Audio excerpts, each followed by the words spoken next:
Points इकट्ठे कर लो कि क्या क्या दिक्कतें आ सकती हैं। सबसे बड़ी प्रॉब्लम है कि भाई इलेक्ट्रिक वायर्स टैंगल्ड हो रही हैं, ये एक प्रॉब्लम।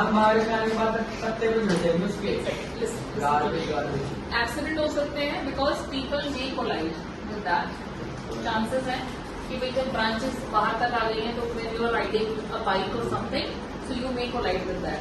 दूसरा, यू मे गेट ब्रूजेस, ये वर्ड लिख लो, ये बहुत इंपॉर्टेंट है। यू कैन गेट ब्रूजेस, जो चोट लग जाती है ना हमें, उसके लिए। चोट कैसे लगेगी? अगर मान लो बुशेज हैं तो बुशेज जब बढ़ जाएंगी तो उसकी जो टहनियां हैं वो क्या करेंगी, आपको हर्ट करेंगी और आपको खरोंचे आएंगी, चोटें लगेंगी, दैट इज ब्रूजेस। और you can also say cuts and bruises, other word is cuts and bruises, so you will get cuts and bruises. So people get cuts and bruises. Sometimes bikers collide with that, or electric wires get entangled. आपस में हिलत जाती हैं because of the wires में। एक और problem मैंने notice करी है इन रियलिटी, कि जो हमारी ट्रैफिक लाइट्स होती है ना, ट्रैफिक लाइट्स जो है वो it is covered with leaves and branches. Notice किया आपने? तो कई बार चौराहे को क्या कहते हैं? चार रस्ते पे, क्योंकि ट्रैफिक लाइट्स तो चौराहे कहते हैं।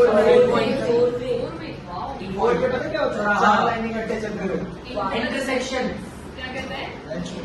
इंटरसेक्शन। तो at the intersection at the traffic lights it is covered with leaves and branches, so they are covered with leaves and branches. अब अगर ये कवर हो गई तो क्या होगा इससे? इट विल कॉज एक्सीडेंट और ट्रैफिक कंजेशन। क्योंकि मैंने कई बार देखा है कि लाइट पता ही नहीं चलती है कि भाई वेदर इट इज ग्रीन और red and people keep walking and sometimes people keep remain there, है ना, एंड अदर पीपल हॉक। तो नॉइज पोल्यूशन बढ़ेगा, chaos क्रिएट होगा, नॉइज पोल्यूशन होगा। पहले सुन लो, listen and then you have to write. chaos create कर रहे हो आप, chaotic सिचुएशन होगी या नहीं? व्हाट इज chaos और chaotic situation?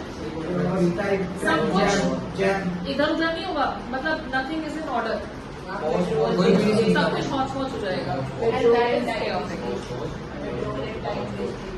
Time waste. So these are the problem. देख रहे हो आप कितनी सारी प्रॉब्लम बता सकते हो यहाँ पे। So talk like that। अब थर्ड पैराग्राफ पे क्या बताओगे? सोल्यूशन। और इसका सोल्यूशन तो उन्होंने ऑलरेडी दे दिया है आपको, बट हम सेम लाइन नहीं लिखेंगे। हम कैसे लिखेंगे कि उसके लिए आपको क्या करना है, जिसको राइट डाउन थर्ड पैराग्राफ। अब सोल्यूशन बता रहे हैं उन्हें, एंड सोल्यूशन क्या है इसका? कि यू शुड, एक और वर्ड दे रहे हो, डिप्लॉय।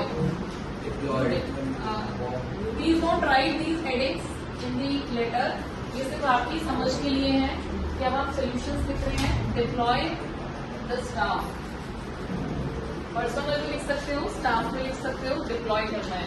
डिप्लॉय करो so that they can regularly deploy the remedy not solution. Deploy का मतलब है किसी को काम पे लगाना। आप इसको डिप्लॉय कर रहे हो स्टाफ को, जो ये काम करेगा, प्रूनिंग करेगा, and it should be regularly done. ऐसा नहीं कि आपने एक बार करा दिया, it should be regularly done. So this is a solution.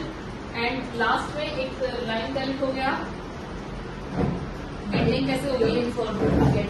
हाँ, एक तो ये होता है आई लुक फॉरवर्ड टू, ये याद कर लो, या आप हमेशा यूज कर सकते हो। I look forward to receiving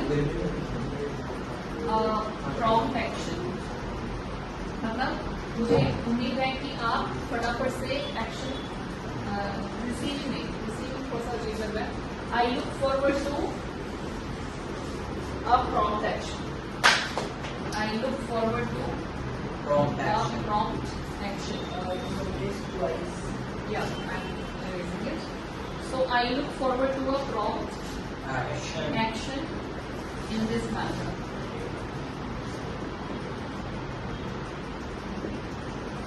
And your cooperation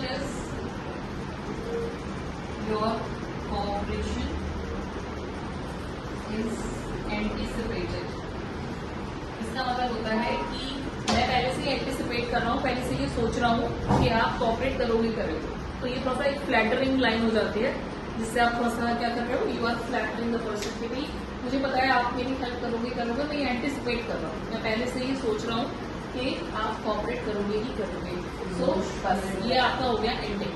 अब नीचे सेलिब्रेशन में क्या आएगा, truly। आप लोग इसको भी गड़बड़ करते हो स्पेलिंग में। योर्स में एक तो एपोस्ट्रोफी नहीं आएगा, ऊपर कोई कॉमा नहीं लगाना। ट्रूली और योर में लिखना, योर्स में लिखना है। ट्रूली में ई नहीं आएगा, TRULY, ये याद रखो एंड डू दिस। और यहाँ पे जो भी आपका नाम दिया गया है क्वेश्चन में, वही वाला नाम आप लिखोगे। यहाँ पे राहुल है तो आपको राहुल ही लिखना है। Is that clear? So this is the end of your letter. Got it?